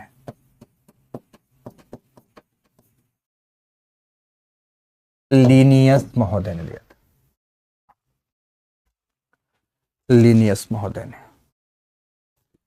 जिन्हें बेसिकली फादर ऑफ टेक्सोनॉमी कहा जाता है। एक फैक्ट है, फादर ऑफ टेक्सोनॉमी कहा जाता है। और इन्होंने ही इसे परिभाषित करते हुए कहा था कि प्रजाति बेसिक यूनिट ऑफ टेक्सोनॉमी है। Basic unit of taxonomy. बहुत सिंपल। मॉर्फोलॉजिकल आधार पर इन्होंने क्या कहा कि मान लो कि एक जीव है, ध्यान से, एक जीव है। अब मान लो कि एक जीव है, यहीं पर दूसरा जीव है। थोड़ा सा इसे भिन्न बना देता हूं।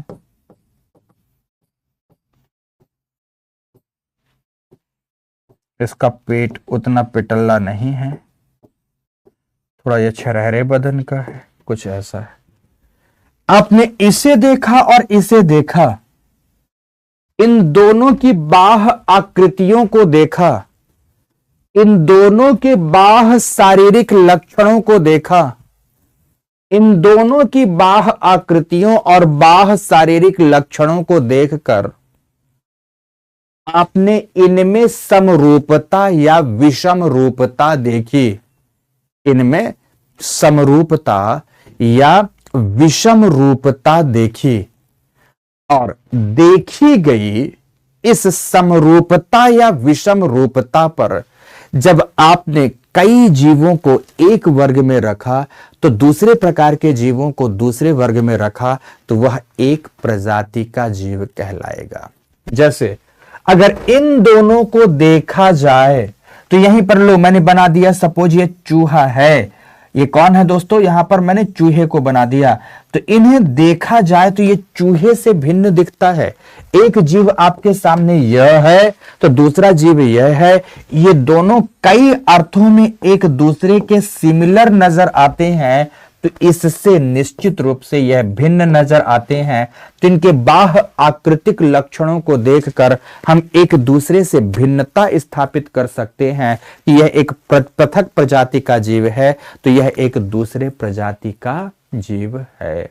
दूसरे प्रजाति का जीव है। यह लिनियस महोदय ने बाह्य आकृतियों के आधार पर इस तरह का विश्लेषण किया। लेकिन विज्ञान में इनसे पूछा गया कि आपने जिस रिजेंबलिंग की अर्थात समरूपता की, एक रूपता की बात की है, तो दो जीव या कई जीव एक दूसरे से कितने प्रतिशत समरूपता रखते हैं? कितने प्रतिशत समरूपता रखते हैं? यह समरूपता का प्रतिशत भाव कब बताएगा कि वह एक ही प्रजाति के हैं या अन्य प्रजाति के हैं? क्योंकि दो जीवों के बीच 100% रिजेंबलिंग व्यवहार, एक जैसा दिखाई देना लगभग असंभव है। लगभग क्या है दोस्तों? असंभव है। जब दो एक जैसे दिखते नहीं हैं तो फिर कैसे एक प्रजाति के होंगे। तो इनसे पूछा गया कि कितने प्रतिशत दिखाई दें एक जैसा तो एक प्रजाति के जीव कहलाएंगे। तो इस बात पर भ्रांति के कारण दूसरी संकल्पना जन्म लेती है। तो सभी के सभी लोग लिखें मॉर्फोलॉजिकल स्पीसीज कॉन्सेप्ट। तो डैश देकर लिखेंगे सभी। स्वरूप आधारित संकल्पना इसे कहते हैं, स्वरूप आधारित संकल्पना, मॉर्फोलॉजिकल स्पीसीज कॉन्सेप्ट। डैश देकर लिखेंगे यह प्रजातियों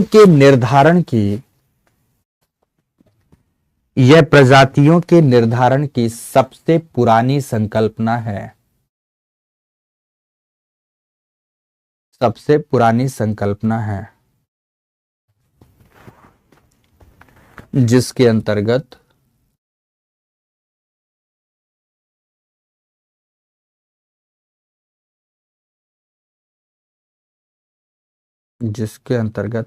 प्राणियों के बाह्य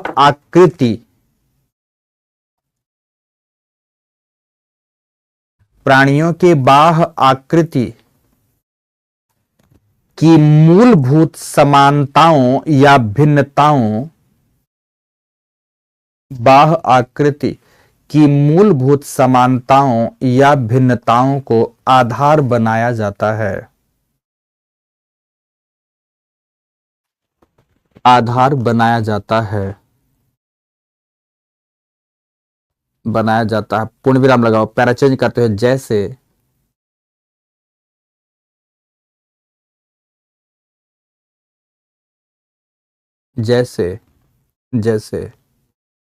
यदि ए एवं बी नामक जीव, दो जीव हो गए ए एवं बी, यदि ए एवं बी नामक जीव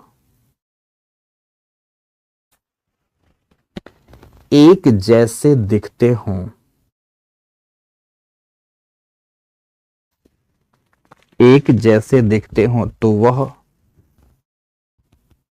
तो वह समान प्रजाति के कहलाएंगे, समान प्रजाति के कहलाएंगे।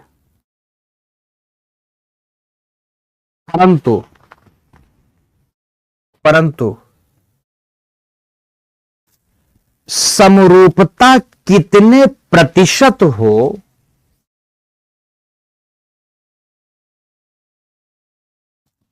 समरूपता कितने प्रतिशत हो, इस बात पर सहमति ना होने की वजह से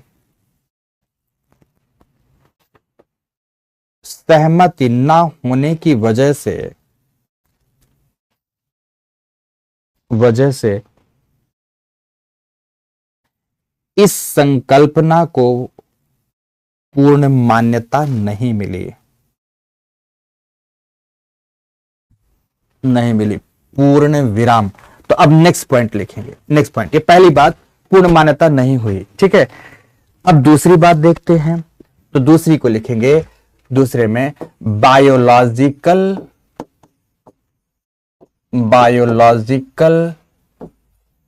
स्पीसीज कॉन्सेप्ट, जैविक प्रजाति की संकल्पना। ये कौन दिया था? बाय अर्नेस्ट मायर, महोदय।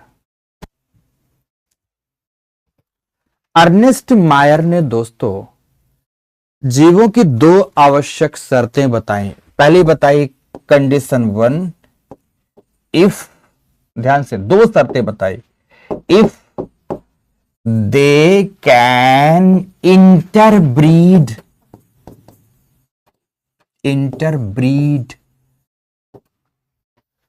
यदि वह दोनों जीव लैंगिक प्रजनन कर सकते हो। इंटरब्रीड, यहां पर मैं इंटरब्रीड में किसकी बात कर रहा हूं?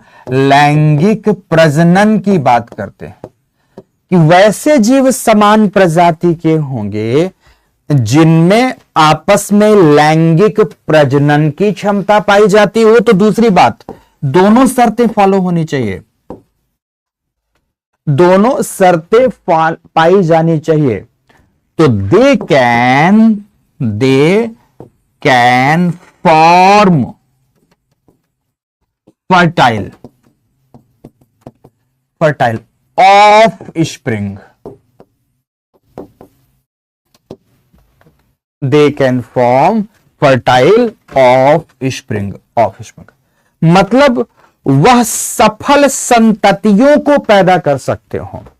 ये फर्टाइल ऑफ स्प्रिंग का मतलब क्या है? सफल संतति, सफल संतति। अब ये सफल संतति का मतलब क्या है कि इंटरब्रीड जो जीव कर रहे हैं उन जीवों के समान ही संततियां पैदा कर सकते हो, उस दशा में उन्हें एक ही प्रजाति का माना जाएगा। थोड़ा कंफ्यूज मत होना यहां पर।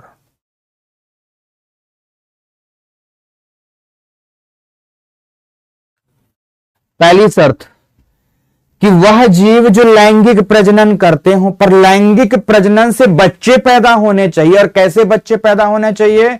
वह बच्चे जो अपनी वंश परिपाटी को आगे बढ़ा सकते हो। सफल लैंगिक प्रजनन यह कहलाता है, जो अपने वंश परिपाटी को, कुल परिवार को आगे बढ़ा सकने की क्षमता रखते हो। अब उन जीवों को एक ही प्रजाति का कहा जाएगा। जैसे बहुत सिंपल है, उदाहरण जो दिया, उदाहरण, एक तरफ एक घोड़ा है और एक तरफ गधा है। अब आप में से बोलेंगे सर घोड़ा और गधा के बीच संबंध नहीं होगा, उसमें से एक घोड़ी होगी या कि गधी होगी, तो एक घोड़ा होगा या गधी होगी, तो दूसरे तरफ या कि गधी होगी तो घोड़ा होगा। अरे भाई बुद्धू लोगों, हाँ, कहने का मतलब वही है, दोनों मेल के बीच लैंगिक प्रजनन नहीं होगा, इसमें से एक मेल एक फीमेल, जैसा मन करे उसको कर देना मेल फीमेल को। इनके बीच इंटरब्रीड हुआ तो इनके इंटरब्रीड से न घोड़ा पैदा हुआ न गधा पैदा हुआ, न घोड़ा पैदा हुआ न गधा पैदा हुआ, बल्कि कौन पैदा हो गया? खच्चर। और अब यह खच्चर आगे न घोड़े को पैदा कर सकता है न गधे को पैदा कर सकता है, वो खच्चर हो गया दोस्तों। कौन पैदा हो गया? खच्चर हो गया। तो इस तरह से घोड़ा और गधा, क्योंकि इंटरब्रीड तो किए, पर इंटरब्रीड करने के बाद फर्टाइल ऑफ स्प्रिंग पैदा नहीं कर पाए। यस, म्यूल गोयल पैदा नहीं कर पाए, तो हॉर्स एंड डंकी इंटरब्रीड किए और म्यूल पैदा कर दिए। तो इस दशा में दोस्तों ध्यान रखना, ये दोनों अलग अलग प्रजाति के होंगे, समान प्रजाति के नहीं होंगे। तो लिखो, सभी के सभी लिखो कि मायर के अनुसार वे सभी प्राणी, मायर के अनुसार वह सभी प्राणी जो एक ही प्रजाति, वह सभी प्राणी जो निम्नलिखित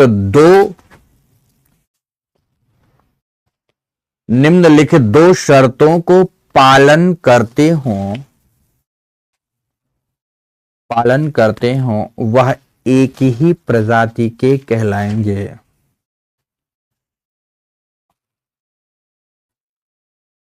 करते हों वह एक ही प्रजाति के कहलाएंगे। नंबर वन, कंडीशन 1, दोनों के बीच, इंग्लिश लिख दो, if they can interbreed,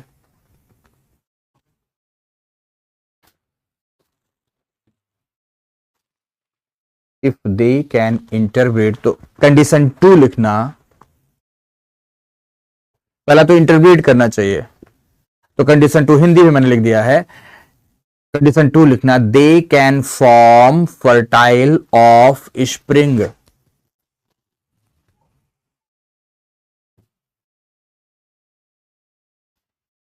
fertile of spring,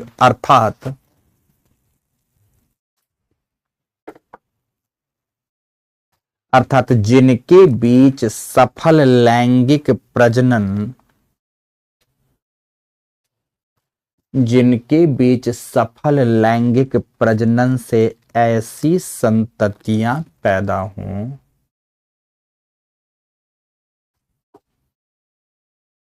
ऐसी संततियां पैदा हों जो अपने से पूर्ववर्ती पीढ़ी, अपने से पहले जिनसे वो पैदा हुए हैं, अपने से पूर्ववर्ती पीढ़ी को आगे बढ़ा सकें, आगे बढ़ा सकें। जैसे जैसे यदि घोड़ा एवं गधा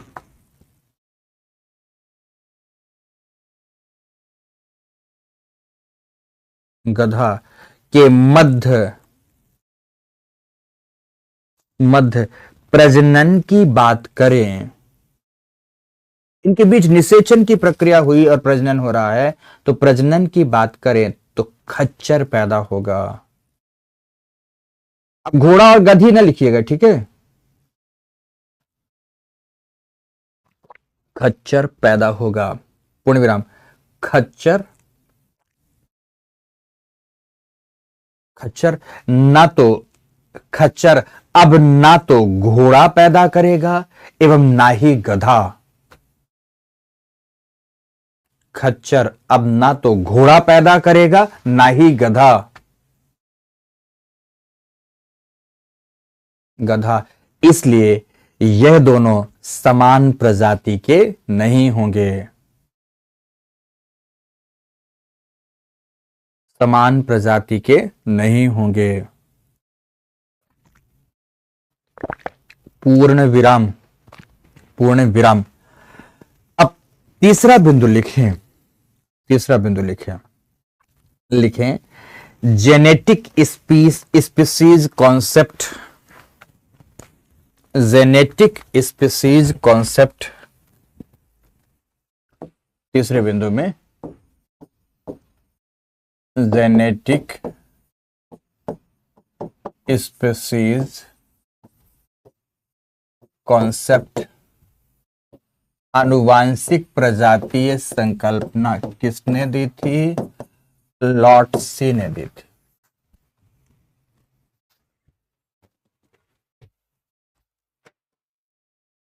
लॉटसी ने।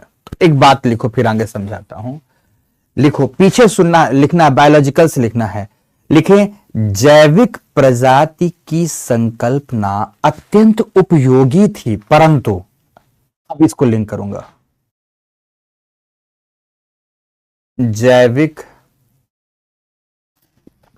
प्रजाति की संकल्पना अत्यंत उपयोगी थी, परंतु यह केवल लैंगिक प्रजनन करने वाले जीवों पर ही लागू होती है, जीवों पर ही लागू होती है, लागू होती है।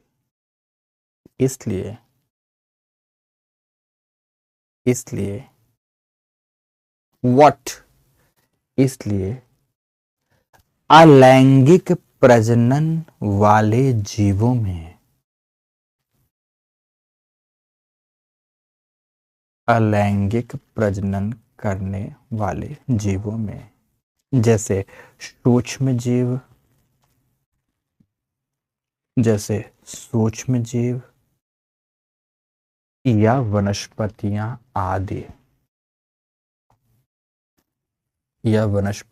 आदि में प्रजातियों का निर्धारण कैसे,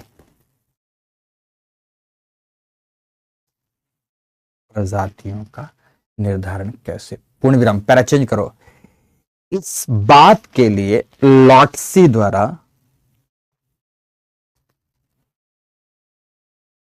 इस बात के लिए लॉटसी द्वारा आनुवांशिक प्रजाति संकल्पना दी गई।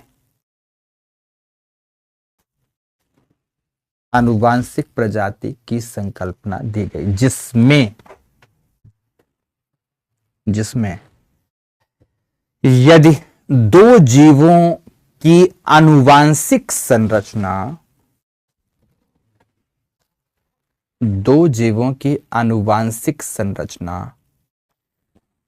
पूरी तरह से कभी नहीं हो सकती, लगभग समरूपी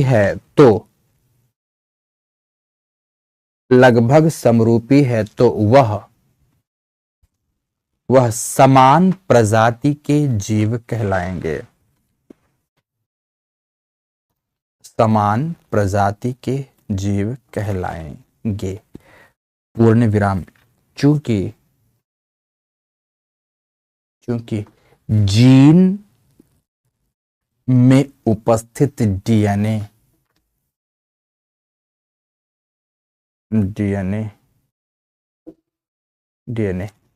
ही आनुवांशिकता के मूल वाहक होते हैं। इसलिए ऐसे जीवों के लिए, अब बैक्टीरिया वायरस है, इनकी पहचान कैसे करोगे? कौन सा बैक्टीरिया है, कौन से श्रेणी का बैक्टीरिया है? ऐसे जीवों के लिए यह सर्वाधिक प्रभावी संकल्पना है। सर्वाधिक प्रभावी। अब लिखो प्रजातियों के प्रकार।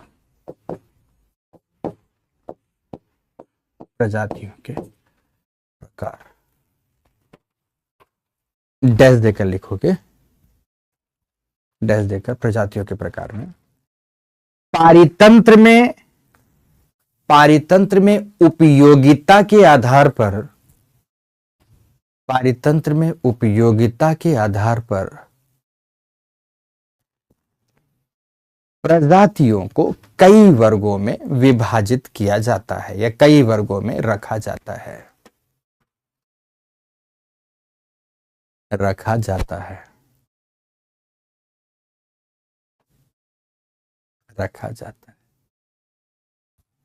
जैसे number one dominant species.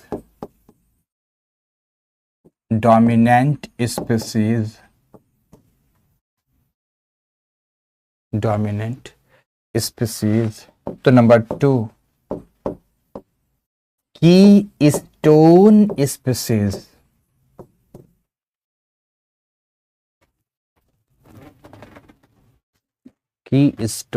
Species. अब इसका उदाहरण, एक क्लासरूम है, क्लासरूम में 2 लोग हैं, स्टूडेंट हैं, जिनकी संख्या अधिक है, ये हो गए डोमिनेंट स्पीसीज। और क्लासरूम में टीचर है जिसकी संख्या कम है, पर ये कीस्टोन स्पीसीज है। मतलब वह प्रजाति जिसकी संख्या या जैव भार, ध्यान से, वह प्रजाति जिसकी उस वास क्षेत्र में संख्या या जैव भार सर्वाधिक है, वो डोमिनेंट स्पीसीज कहलाएगी। लेकिन कीस्टोन कौन सी है? जो उस क्षेत्र की, उस वास क्षेत्र की जैव विविधता या पारितंत्र को बनाए रखने में मुख्य भूमिका निभाती हो, उसे कीस्टोन स्पीसीज कहेंगे। जैसे स्टूडेंट की संख्या नहीं है, 2 4 6 स्टूडेंट नहीं आएंगे तब भी क्लास में कोई फर्क नहीं पड़ेगा। पर दोस्तों टीचर है, अगर टीचर नहीं आया तो क्लास तितर बितर हो गई, सब बच्चे खाली।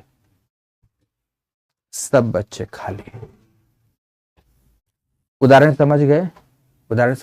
अब उदाहरण देता हूं फिर से और से।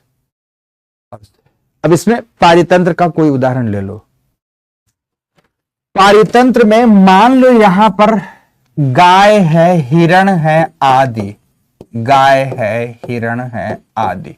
इनकी संख्या अधिक है, ये बात सत्य है, पर दूसरे तरफ यहां पर दोस्तों बाघ है, शेर है, बाघ है, शेर है, इनकी संख्या कम है।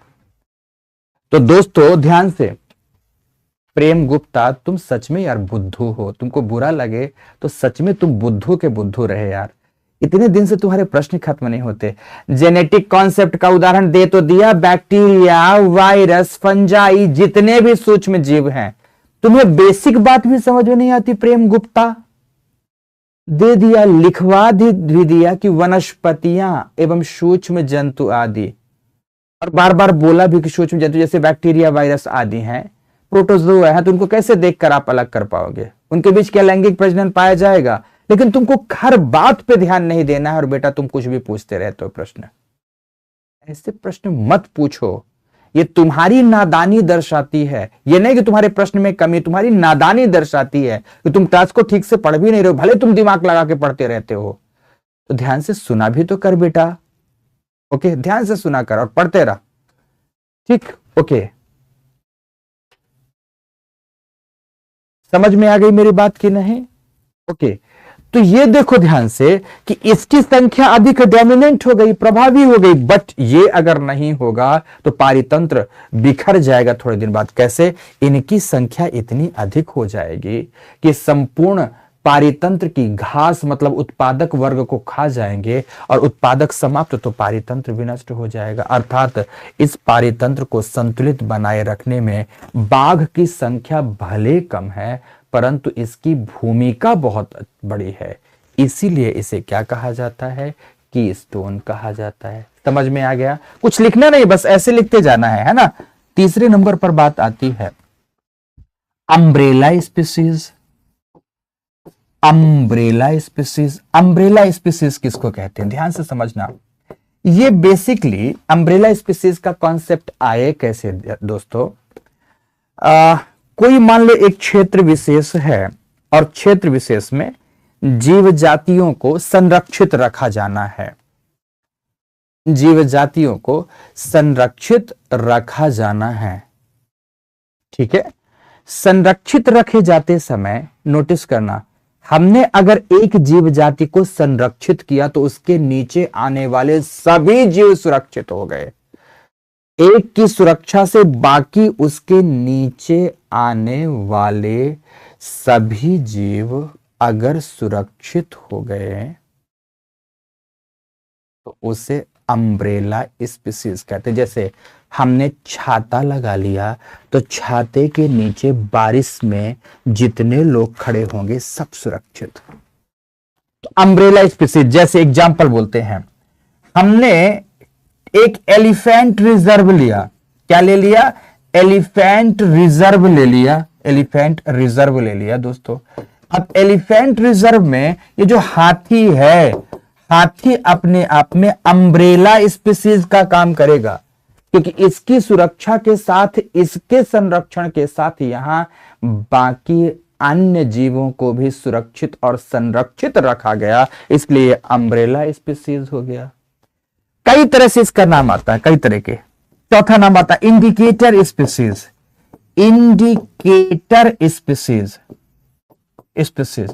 अब इंडिकेटर क्या? जो इंडिकेट करती हो, किसको इंडिकेट करती है? पर्यावरणीय बदलाव को।